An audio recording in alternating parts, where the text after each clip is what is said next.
Hello students, welcome to global online classes. तो आज हम सीटेट एग्ज़ाम जो कि आपका जुलाई में होगा उसके लिए पेपर वन में हम इन्वायरमेंटल स्टडीज़ यानी पर्यावरण अध्ययन, इसमें सब टॉपिक हम environmental studies and environmental education ये टॉपिक कवर करेंगे।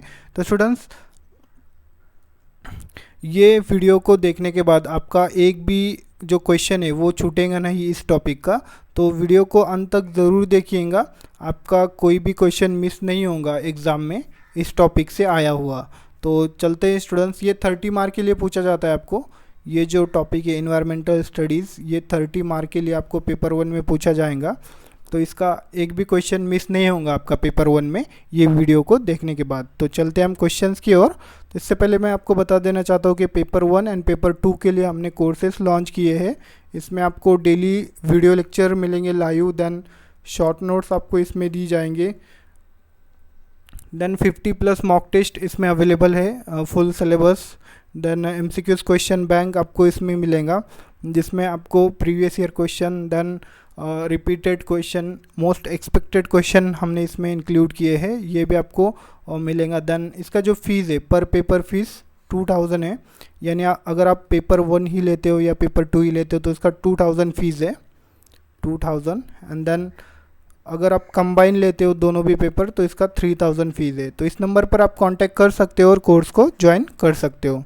व्हाट्सअप नंबर पर आप, यानी ये व्हाट्सअप नंबर है, व्हाट्सअप पर मैसेज कीजिए, आपको इसका पूरी डिटेल मिल जाएंगी। तो चलते हैं हम क्वेश्चंस की ओर। तो स्टूडेंट्स, ये इम्पॉर्टेंट टॉपिक्स है जो कि हम फर्स्ट टॉपिक देखेंगे आज, environmental studies and environmental education, EVS का ये इम्पोर्टेंट टॉपिक है इन्वायरमेंटल स्टडीज़ के, और ये 1 बाय 1 हम ये भी ख़त्म करेंगे ये वीक में। तो चलते हम, आज का हमारा फर्स्ट क्वेश्चन है, बायोस्फीयर कंसिस्ट ऑफ, ये हमारा फर्स्ट क्वेश्चन है। तो स्टूडेंट्स, बायोस्फीयर क्या होता है ये हम पहले देख लेंगे।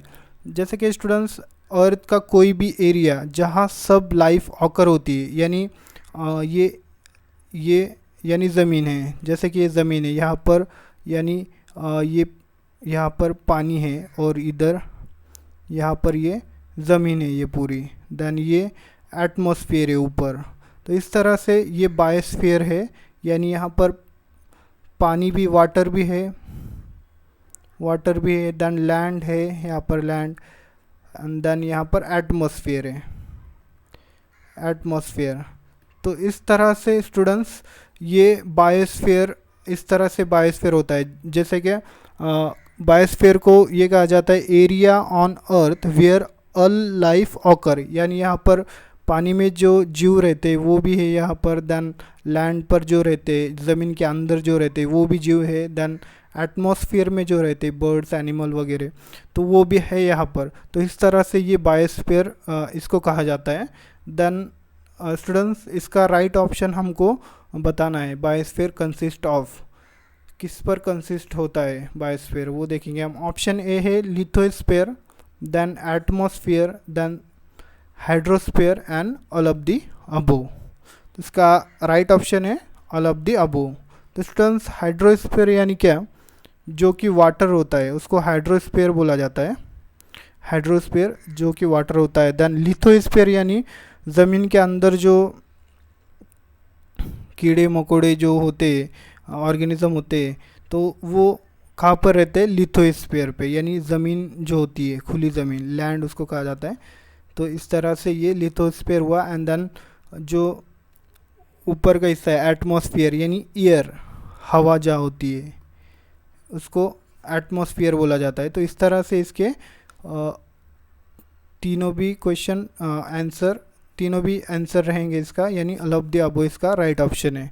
तो इस तरह से बायोस्फीयर कंसिस्ट है लिथोस्फीयर पे, एटमॉस्फेयर पे एंड हाइड्रोस्फीयर पे। तो स्टूडेंट्स, आपको इस तरह से क्वेश्चन पूछे जाते हैं एग्ज़ाम में। चलते हम नेक्स्ट क्वेश्चन की ओर। तो हमारा नेक्स्ट क्वेश्चन है, component of biosphere related with soil. तो अभी हमने देखा है सॉइल से रिलेटेड कौन सा कंपोनेंट है, तो वो हम देखेंगे। तो स्टूडेंट्स, बायोस्फीयर हमने अभी देखा, बायोस्फीयर यानी लिथोस्फीयर, हाइड्रोस्फीयर, एटमॉस्फेयर। तो इससे इस पर कंसिस्ट होता है बायोस्फीयर। और सॉइल से रिलेटेड कौन सा स्फीयर है, कौन सा कंपोनेंट है, वो देखेंगे हम। ऑप्शन ए है lithosphere, then hydrosphere, then atmosphere, then none of the above. तो इसका राइट ऑप्शन है लिथोस्फीयर। लिथोस्फीयर इसका राइट ऑप्शन है, जो कि लैंड को कहा जाता है, अर्थ को, यानी खुला मैदान जो है उसको लिथोस्फीयर कहा जाता है, लिथोस्फीयर। तो स्टूडेंट्स देन यहाँ पर जैसे कि मैंने आपको डायग्राम बनाकर बताया था, ये जो पानी का जो हिस्सा है इसको कहा जाता है हाइड्रोस्फीयर, एंड जन जो ऊपर का जो हिस्सा है यानी ईयर यानी हवा जहाँ पर, उसको एटमॉस्फेयर कहा जाता है, ईयर। और ये पानी है, इस तरह से इसको हाइड्रोस्फीयर कहा जाता है। इस तरह से students component of biosphere related with soil is lithosphere. Next question है हमारा, source of energy in the biosphere. तो बायोस्फीयर में एनर्जी का सोर्स क्या है वो देखना है। तो स्टूडेंट्स बायोस्फीयर में क्या रहेगा, एनर्जी का सोर्स क्या रहेगा? Producer, decomposer, sunlight and heat of earth. तो स्टूडेंट प्रोड्यूसर यानी क्या? प्रोड्यूसर जो कि ग्रास वगैरह होते हैं वो प्रोड्यूसर है। देन डिकम्पोजर यानी ज़मीन के अंदर कोई भी ऑर्गेनिज्म जब जाता है तो वो डिकम्पोज कर देते हैं, वो उसको डिकम्पोज किया जाता है। सनलाइट तो आपको सभी को पता ही है। And heat of earth. तो इसमें से हमको राइट ऑप्शन बताना है कि बायोस्फीयर का एनर्जी सोर्स क्या है। एनर्जी सोर्स है इसका सनलाइट। सनलाइट से ही ये सब चीज़ें होती है, यानी प्रोड्यूसर यानी ग्रास, पेड़ वगैरह, ये सनलाइट की वजह से ही आता है। देन प्राइमरी सेकेंडरी कंज्यूमर है, वो ग्रास को वगैरह खाकर फिर ये इकोसिस्टम ऐसा चलता है सनलाइट से। तो स्टूडेंट्स एनर्जी का सोर्स है बायोस्फीयर में सनलाइट। सनलाइट ये एनर्जी का सोर्स है। नेक्स्ट हमारा नेक्स्ट क्वेश्चन है, ozone layer occurs. Ozone layer ये कहाँ पर होता है वो देखेंगे हम। पहले तो ओजोन लेयर ये क्या है ये हम पहले देख लेंगे। स्टूडेंट्स ओजोन लेयर यानी जैसे कि एक लेयर है हमारा, यानी अर्थ के और आसमान के और अर्थ के बीच में एक लेयर है जिसको ओजोन लेयर कहा जाता है। यानी 10 से 15 किलोमीटर के बीच में, 10 से 15 किलोमीटर का इसका फासला होता है ज़मीन से ऊपर की तरफ, यानी आसमान की तरफ 10 से 15 किलोमीटर का फासला होता है। वहाँ पर ये ओजोन लेयर यानी ओजोन लेयर होता है, जिससे कि यूवी लाइट, अल्ट्रावायलेट लाइट जो है, यूवी लाइट जो है वो अर्थ पर आने से ये ओजोन लेयर रोकता है। और जैसे कि स्किन कैंसर वगैरह होता है, वो हजार्डस रेज होती है सनलाइट की, तो वो रोकता है। इसको ओजोन लेयर कहा जाता है। स्टूडेंट्स ओजोन लेयर ये कहाँ पर है वो हमको बताना है, कौन से स्फीयर में। तो स्टूडेंट्स वो देखिए हम, ऑप्शन ए है ionosphere, then stratosphere, thermosphere and troposphere. इसका राइट ऑप्शन क्या है? Option B stratosphere. स्ट्रेटोस्फीयर में ये स्ट्रेटोस्फीयर 10 से 15 किलोमीटर के बीच में होता है, ज़मीन से लेकर तो आसमान की तरफ 10 से 15 किलोमीटर के ऊपर ये स्ट्रेटोस्फीयर होता है। वहाँ पर ओजोन लेयर होता है। स्ट्रेटो यानी लेयर, स्फीयर यानी ये लेयर होता है, ओजोन लेयर। इस तरह से इसका ऑप्शन बी राइट ऑप्शन है स्ट्रेटोस्फीयर का। हमारा नेक्स्ट क्वेश्चन है, इसका आंसर भी यहाँ पर शो कर दिया है ऑलरेडी, फिर भी हम ये क्वेश्चन देखेंगे। Students which of the following is a non renewable energy resource. Non renewable energy यानी क्या है ये पहले हम देख लेंगे। स्टूडेंट्स नॉन रिन्यूएबल एनर्जी यानी एक बार हमने एनर्जी यानी कंपाउंड का वो एनर्जी का हमने यूज़ कर लिया, उसको फिर से हम यूज़ नहीं कर सकते। इसको नॉन रिन्यूएबल एनर्जी कहा जाता है, जो कि आज इंडिया जो है, और इसका राइट ऑप्शन क्या है? कोल।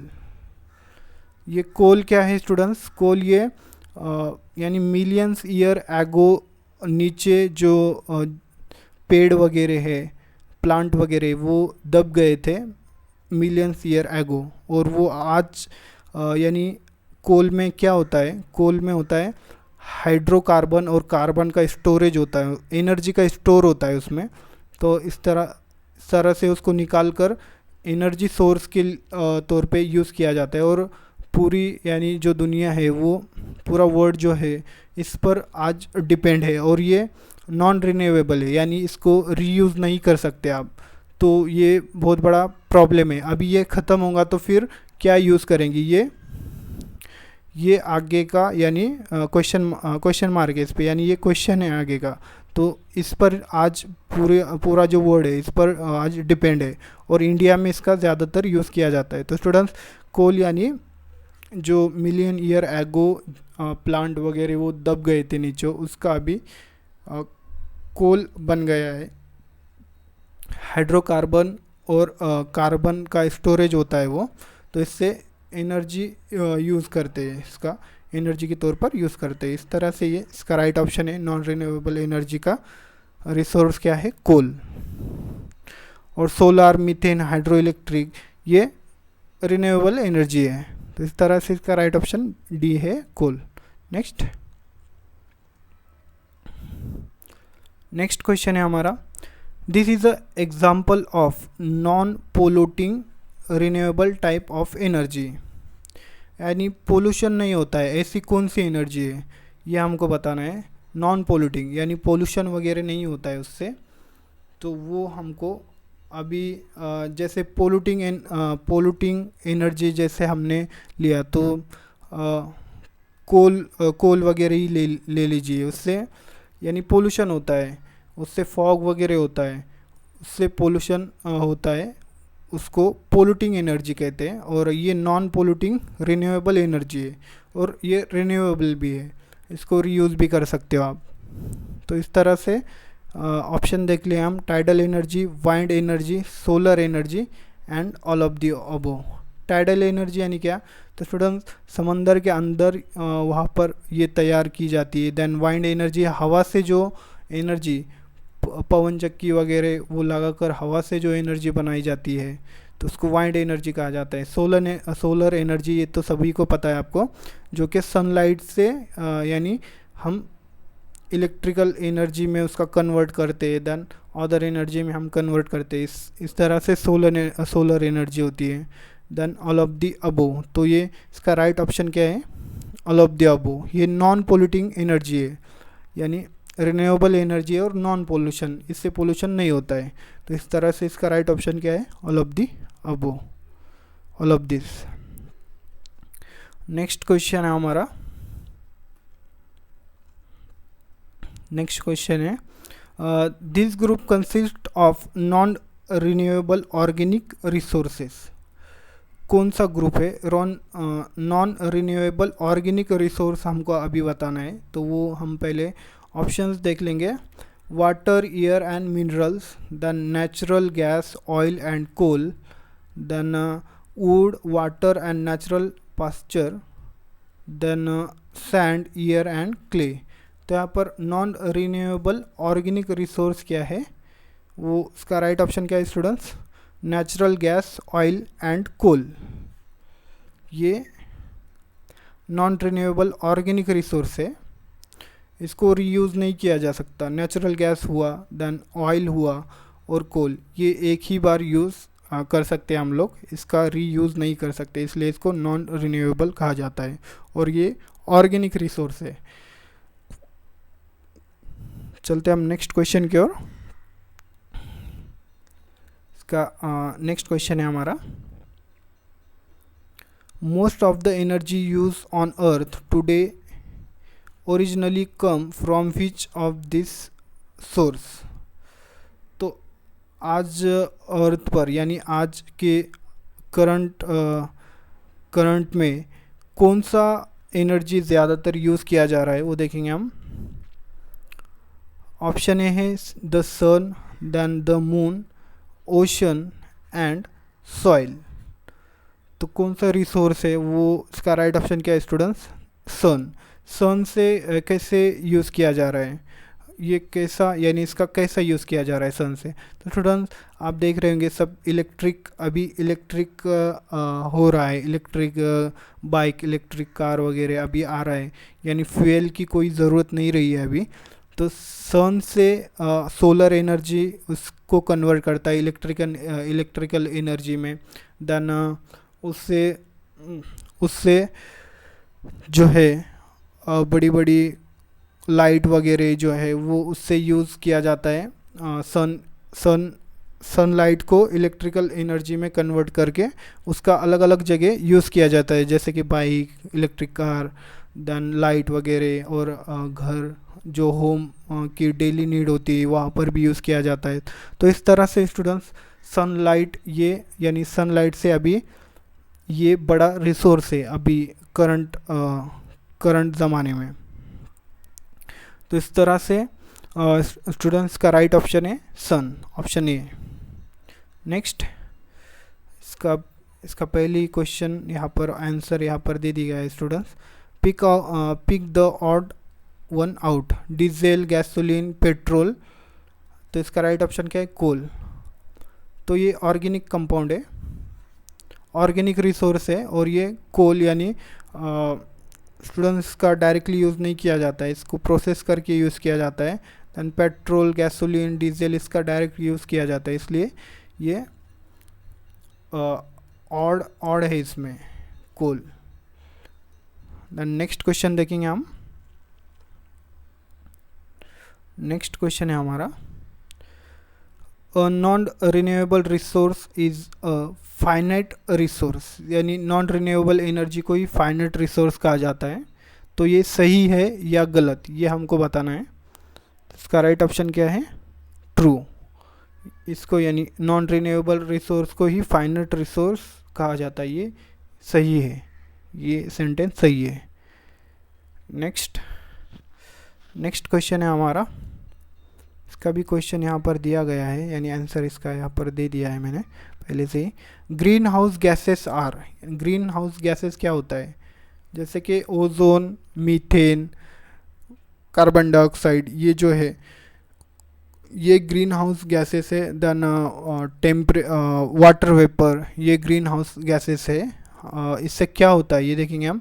Absorb of long wave radiation from earth, यानी जब सनलाइट यहाँ पर अर्थ पर पड़ती है तो ज़मीन यहाँ पर गर्म यानी वार्म होने लगता है। देन इसको ग्रीन हाउस गैसेस को ठंडा करता है, यानी गर्म होने से बचाता है। वाटर वेपर वगैरह इसको एटमॉस्फेयर को ठंडा करने में मदद करता है, इसलिए absorb long wave radiation from earth, ये ग्रीन हाउस गैसेस का ये काम होता है। तो इस तरह से स्टूडेंट्स हमारे 15 क्वेश्चन यहाँ पर कंप्लीट हुए। इस तरह से 15 क्वेश्चन हमारे कंप्लीट हुए। और नेक्स्ट क्वेश्चन है the major non renewable energy use in India. तो इसका ऑप्शन मैंने नहीं दिया है यहाँ पर, आपको बताना है स्टूडेंट इसका राइट ऑप्शन क्या है। मुझको कमेंट सेक्शन में ज़रूर बताइएगा। और आज के हमारे क्वेश्चन यहीं पर ख़त्म होते हैं। तो इस तरह से स्टूडेंट्स आज का हमारा लेक्चर था। आपको अगर पसंद आया होगा तो लाइक कीजिए और चैनल को ज़रूर सब्सक्राइब कीजिए। थैंक यू, धन्यवाद।